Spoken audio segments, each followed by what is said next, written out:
हर हर महादेव।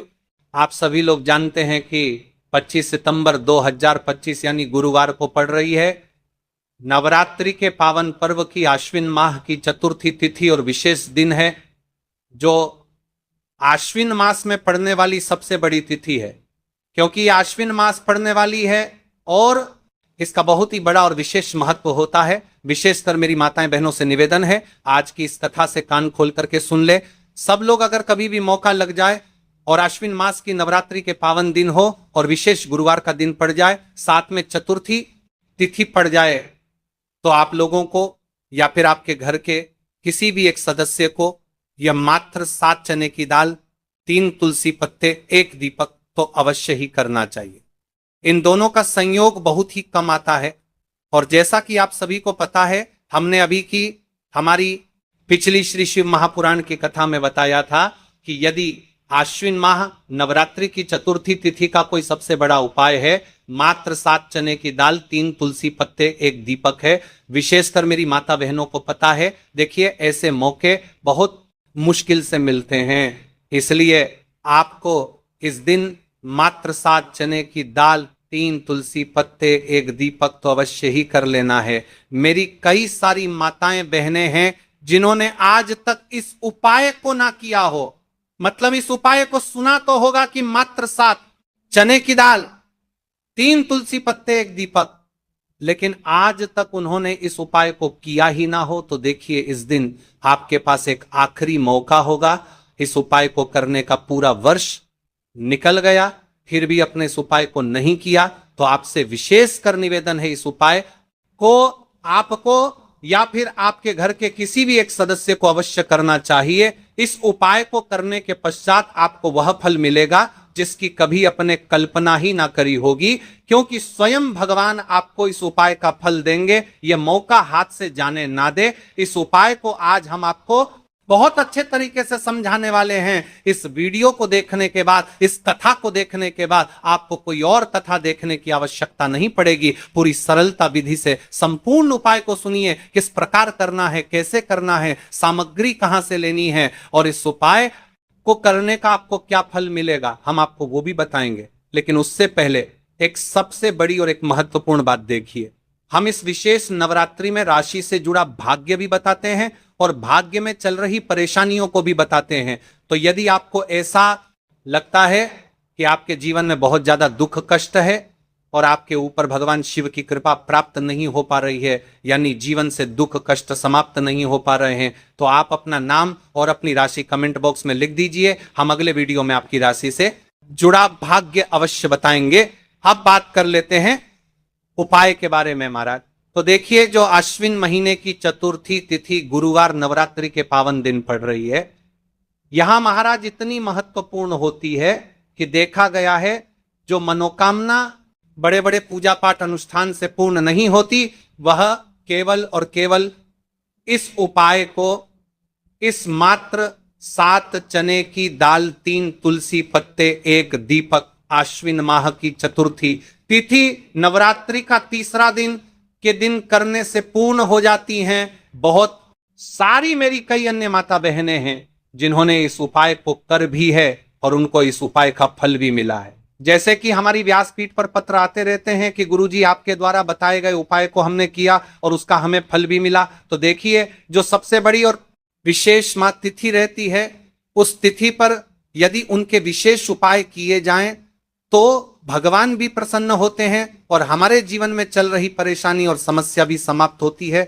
इसलिए हम आपको दिनांक के उपाय बताते हैं कि किस दिन आपको किस उपाय को और किस समय, किसी निश्चित समय पर करना चाहिए। जैसा कि 25 सितंबर गुरुवार नवरात्रि तृतीया तिथि, इस उपाय का आपको फल अवश्य ही मिलेगा। मेरी कई सारी माताएं बहनें हैं जो प्रश्न करती हैं कि महाराज जी, हमारे जीवन में बहुत ज्यादा दुख कष्ट चल रहे हैं, बहुत समस्या चल रही है, हम शिव मंदिर तो रोज जा रहे हैं, फिर भी वह समस्या समाप्त नहीं हो रही है। तो देखिए महाराज जी, आपके जीवन में जो समस्या चल रही है, आपको यह भी नहीं पता है कि क्यों चल रही है, उसका आपको कारण भी नहीं पता है कि वह समस्या किस कारण से चल रही है, या फिर कोई दोष भी हो सकता है। जैसे कि पितृ दोष हो सकता है, कालसर्प दोष हो सकता है, वास्तु दोष हो सकता है, या फिर किसी भी प्रकार का मंगल दोष। तो इस दिन यदि आप लोग ये वाला उपाय कर लेते हैं तो महाराज जी ये वो उपाय है जो आपके सारे दोषों को समाप्त कर देता है और धन संबंधित परेशानी को समाप्त करता है। माता लक्ष्मी का घर में स्थायी वास होता है। देखिए महाराज, यदि हम इस उपाय को करते हैं तो इसका फल तो हमें प्राप्त होता ही है, साथ में यदि हम किस विशेष दिन पर कर रहे हैं, किसी विशेष तिथि पर, तो उसका फल भी हमें प्राप्त होता है। यानी कुल मिलाकर आपकी सारी समस्या समाप्त होगी। तो चलिए अब हम उपाय की ओर चलते हैं। उससे पहले एक महत्वपूर्ण बात, यदि मेरी माताएं बहनें सुन रही हैं, आज मेरी पहली बार इस आवाज को या फिर इस कथा को और चैनल पर नए हो तो चैनल को सब्सक्राइब कर दें और रोज के उपाय देखने के लिए हमारे इस YouTube चैनल पर आते रहे। एक बार कमेंट बॉक्स में हर हर महादेव अवश्य लिखें। तो देखिए, ये जो आश्विन माह की नवरात्रि चतुर्थी तिथि पड़ रही है, इस दिन इस उपाय को किस प्रकार करना है, किसको करना है, कब करना है, सामग्री कहां से लेनी है, ये संपूर्ण बातें हम आपको वीडियो में आगे चलकर बताएंगे, इस कथा में आगे चलकर बताएंगे। कल जिन माता बहनों ने कमेंट किया था अपनी राशि से जुड़ा भाग्य जानने के लिए, आज वे लोग जान लो अपनी राशि से जुड़ा भाग्य। कल की दो विशेष राशि है, तुला और वृश्चिक राशि। सबसे पहली बात कर लेते हैं तुला राशि के बारे में। देखिए, आश्विन माह की नवरात्रि चतुर्थी तिथि का दिन आपके लिए बहुत शुभ रहेगा। विशेषकर आपको भगवान विष्णु की पूजा विधि करनी चाहिए और मात्र 7 चने की दाल, 3 तुलसी पत्ते, 1 दीपक को आपको कल अवश्य करना है। अब बात कर लेते हैं वृश्चिक राशि के बारे में। तो देखिए, आपके जीवन में जो भी समस्या चल रही है वो सारी समाप्त होगी। रोज नवरात्रि में एक दीपक मध्य रात्रि में अवश्य प्रज्वलित करें। अब दोस्तों हम बात कर लेते हैं मात्र 7 चने की दाल, 3 तुलसी पत्ते, 1 दीपक बारे में। आखिर इस उपाय को आपके घर में किसको करना है? तो देखिए, यदि आपके घर का कोई ऐसा व्यक्ति है जो अपने पूरे घर परिवार के लिए करना चाहता है तो वह अवश्य करें। घर का कोई ऐसा सदस्य है कि वह अपने मनोकामना के लिए इस उपाय को कर रहा है तो वह भी कर सकता है, यानी पूरे घर परिवार के सदस्य भी कर सकते हैं या फिर कोई एक भी कर सकता है। ठीक है, अब बात करते हैं कि इस उपाय को किस समय करना चाहिए। देखिए महाराज जी, इस उपाय को करने के 2 समय बताए गए हैं, सुबह का समय, प्रदोष काल का समय। कई सारी माता बहनें सुबह के समय इस उपाय को करना चाहती है तो वह सुबह के समय इस उपाय को कर सकती है। सुबह का समय सबसे शुभ माना जाता है। विशेषकर पूजा पाठ और उपासना के लिए सुबह का समय बहुत उत्तम है। सबसे श्रेष्ठ समय सुबह 7 बजे से 8 बजे तक यदि कोई व्यस्त है और वह इस उपाय को करना चाहते हैं तो सुबह 10 बजे तक कर सकते हैं। और यदि कोई माता बहन चाहे कि वह 12 बजे से पहले कर लें तो भी मानिए। बस इतना ध्यान रखना है कि दोपहर 12 बजे से बाद नहीं होना चाहिए। अब देखिए महाराज की बात कर लेते हैं प्रदोष काल के समय के बारे में। प्रदोष काल का समय दूसरा श्रेष्ठ समय है प्रदोष काल। प्रदोष काल का अर्थ है संध्या के समय का वह विशेष मुहूर्त, सबसे श्रेष्ठ समय। शाम 5 बजे से 6 बजे तक, यदि इस समय न हो पाए तो रात 8 बजे तक कर सकते हैं। लेकिन याद रखिए 8 बजे के बाद ये उपाय न करें। अब कई सारे लोग कमेंट करके हमसे इस समय पूछने लगते हैं कि महाराज जी आप ही बता दीजिए सबसे उत्तम समय कौन सा है, कौन सा समय चुने। यदि आप प्रदोष काल में करें तो दीपक साथ ले जाएं, यदि आप सुबह करें तो गंगा जल साथ रखें। दोनों समय पर भगवान विष्णु प्रसन्न होते हैं। आप किसी भी समय कीजिए। अब देखिए, बात कर लेते हैं इस उपाय की सामग्री के बारे में कि इस उपाय के लिए आपको क्या क्या सामग्री चाहिए। 3 तुलसी पत्तियां ताजी हों तो उत्तम। यदि एकादशी का दिन है तो तुलसी नहीं तोड़नी चाहिए। ऐसे में घर में रखी सूखी तुलसी पत्तियां भी उपयोग में ली जा सकती हैं। यदि आपके घर में तुलसी का पौधा नहीं है तो आप किसी पड़ोसी या परिचित से ले सकते हैं। देखिए, भगवान विष्णु को हल्दी अत्यंत प्रिय है तो अब हमें हल्दी लेना है। 1 चुटकी हल्दी, रसोई घर की हल्दी चलेगी, शुद्ध हल्दी का प्रयोग करें। अब इस उपाय को करने के साथ में हमें एक दीपक भी लेना है। महाराज जी ठीक है, एक दीपक, लंबी बत्ती का दीपक प्रदोष काल में करने पर दीपक अवश्य जलाएं। थोड़ा सा गंगा जल सुबह के समय करने पर गंगा जल का उपयोग करें। भगवान विष्णु की प्रतिमा या चित्र भगवान विष्णु श्री राम या श्री कृष्ण की प्रतिमा रखें। अब हम इस उपाय की पूरी विधि विस्तार से समझते हैं। शुद्धि और प्रारंभिक प्रार्थना। सबसे पहले आप स्नान कर लें या कम से कम हाथ मुंह धो लें, स्वच्छ वस्त्र पहने और पूजा स्थान को साफ करें। दोषना एवं भगवान विष्णु की प्रतिमा के सामने आसन बिछाएं। तुलसी से प्रार्थना करके 3 पत्तियां लेना। हे माता तुलसी, मेरे जीवन में अनेक कष्ट हैं, मैं आपसे विनम्रता पूर्वक 3 पत्तियां ले रही हूं, कृपया मेरी मनोकामनाएं पूर्ण हो। अब 3 तुलसी पत्तियां तोड़ लें, हल्दी लगाना। अब उन 3 पत्तियों में से 2 पत्तियों पर हल्दी की छोटी छोटी बिंदी लगाएं। यह हाथ के कितना शाम करके, बिंदी शुभता का प्रतीक है। ऐसा करने से पत्तियां और भी पवित्र हो जाती हैं। दीपक या गंगा जल का प्रयोग, यदि आप प्रदोष काल में हैं दीपक जलाएं, यदि आप सुबह कर रहे हैं गंगा जल का स्पर्श करें। 2 तुलसी पत्तियां अर्पण करना। जिन 2 पत्तियों पर हल्दी लगी है उन्हें भगवान विष्णु की प्रतिमा के सामने अर्पित करें और कहें, हे श्री हरि, मैं आपको ये तुलसी पत्तियां अर्पित करती हूं, कृपया मेरी मनोकामनाएं पूर्ण करें, मेरे कष्ट दूर करें, मेरे परिवार में सुख शांति लाएं। नमो नारायणाय। अब अपनी समस्या या मनोकामना स्पष्ट रूप से बोलें। जैसे मेरे घर में कलह है, कृपा कर इसे दूर करें।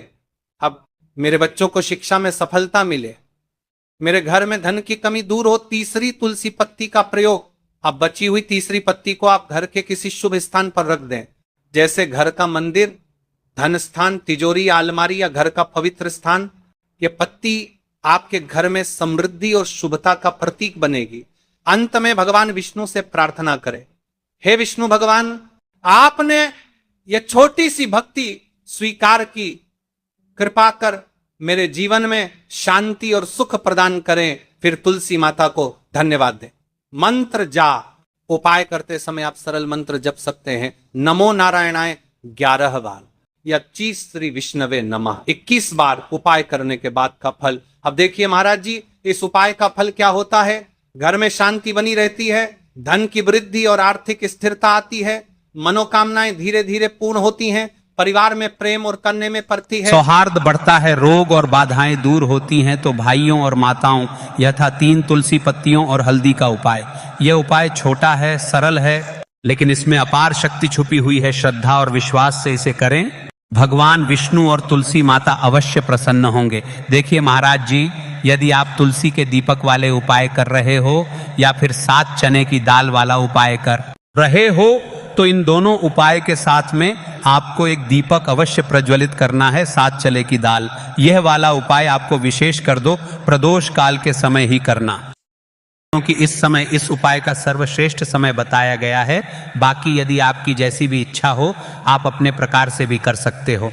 अब देखिए महाराज, हम चने की दाल के उपाय के बारे में जान लेते हैं। तो देखिए, धन संबंधी परेशानियां धीरे धीरे घटने लगती हैं, आर्थिक स्थिति बेहतर होने लगती है, पारिवारिक संबंधों में स्नेह और समझ बढ़ती है। जिन इच्छाओं का मन में लगातार अभाव रहा, उन पर वास्तविक परिवर्तन देखने को मिलता है। ध्यान रहे, ये लाभ श्रद्धा और कर्म दोनों से जुड़े हैं। शिव की कृपा तो मिलेगी, पर भी साथ रखिए। तो देखिए भक्तों, अब हम बात कर लेते हैं 7 चने की दाल के उपाय के बारे में। देखिए, यह सबसे बड़ा और विशेष महा उपाय है। यह केवल विशेष तिथि पर ही किया जाता है, और इस उपाय को केवल वह व्यक्ति कर सकते हैं जिनके जीवन में धन की समस्या है, जिनके पास पैसा आते ही रुक जाता है या कहीं अटक जाता है, जिन्हें मेहनत के बावजूद कभी आर्थिक उन्नति नहीं मिल पाती, जिन्हें बार बार कर्ज और तंगी का सामना करना पड़ता है। उन सबके लिए यह उपाय अमृत के समान है। सिर्फ 7 चने की दाल, बस इतना सा करना है। देखना भक्तों, आपके जीवन में कैसा दिव्य परिवर्तन होता है, कब और कैसे करना है। अब मैं आपको इस उपाय की संपूर्ण विधि बताता हूं। सबसे पहले आपको 7 चने की दाल तैयार करनी है। ध्यान रहे, 7 चने की दाल, यानी एक चने में 2 दाने होते हैं, उस हिसाब से बिल्कुल 7 दालें, और इन 7 दालों का कोना टूटा हुआ नहीं होना चाहिए। ये शुद्ध, अखंड और साफ सुथरे होने चाहिए। इस उपाय को भी आपको शिव मंदिर में ही करना है। अब बात कर लेते हैं समय के बारे में। आपको किस समय करना है? इस उपाय को करने का समय 2 प्रकार का है। समय प्रदोष काल का समय, सुबह आप इसे 8 बजे के बाद और 12 बजे से पहले कर सकते हैं, क्योंकि इस समय सूर्य पूर्ण रूप से प्रकट होते हैं और वातावरण में ऊर्जा सबसे अधिक होती है। यदि आप प्रदोष काल में करना चाहते हैं तो शाम 5 बजे से 7 बजे के बीच कर सकते हैं। इस समय भगवान शिव का विशेष पूजन काल माना जाता है। शिव मंदिर में पहुंचकर सबसे पहले शिवलिंग का जलाभिषेक करें, बेलपत्र अर्पित करें और फिर श्रद्धा भाव से अपने 7 चने की दाल भगवान शिव को अर्पित करें। याद रखें, यह उपाय केवल तभी सफल होगा जब आप इसे शुद्ध मन और पूर्ण विश्वास से करेंगे। दाल चढ़ाते समय अपने हृदय की व्यथा भगवान शिव को सुनाएं। उनसे कहें, हे भोलेनाथ, हमारे जीवन से दरिद्रता का नाश कीजिए, हमारी मनोकामना पूरी कीजिए, धन का प्रवाह हमारे जीवन में बना रहे। आपका जो ये वाला उपाय है अब यहाँ पर समाप्त हो जाता है। अब शिव जी को भी आप प्रसन्न कर लेते हो और साथ में गणेश जी को भी प्रसन्न कर लेते हैं। अब घर आकर के आपको छोटा सा कार्य अवश्य करना है। अब भक्तों, केवल मंदिर जाकर उपाय करना पर्याप्त नहीं है। घर कर आपको एक छोटा सा कार्य भी करना होगा। घर में जो भी आपका शिवलिंग है, पिंडी है, या फिर यदि शिवलिंग नहीं है तो आपका छोटा सा मंदिर है, वहां पर जाकर भी आपको जल चढ़ाना है और भगवान को प्रणाम करना है। साथ ही घर के मुख्य द्वार पर एक दीपक आपके घर की लक्ष्मी को स्थिर करता है और दरिद्रता को बाहर निकाल देता है। आउम त्र्यंबकम यजामहे सुगंधिम पुष्टिवर्धनम उर्वारुकमिव बंधनान मृत्योर्मुक्षीयमामृतात्। यदि भक्तों आपको यह हमारा उपाय अच्छा लगा हो तो चैनल को सब्सक्राइब और वीडियो को लाइक अवश्य करें। और हाँ, यदि आप हमारे द्वारा बताए गए रोज के उपाय देखना चाहते हैं, रोज के दिनांक के उपाय, तो आप हमारे इस चैनल को सब्सक्राइब करें और वीडियो को अन्य में आता है बहनों को शेयर अवश्य करें ताकि वह भी इस उपाय को करें और अपने जीवन में चल रही परेशानियों को समाप्त करें और आपके ऊपर भोलेनाथ की कृपा बनी रहे। श्री शिवाय नमस्तुभ्यम। हर हर महादेव। मिलते हैं फिर एक नई वीडियो के साथ। और हाँ, कमेंट बॉक्स में अपना नाम और अपनी राशि अवश्य डालकर जाइए। हर हर महादेव।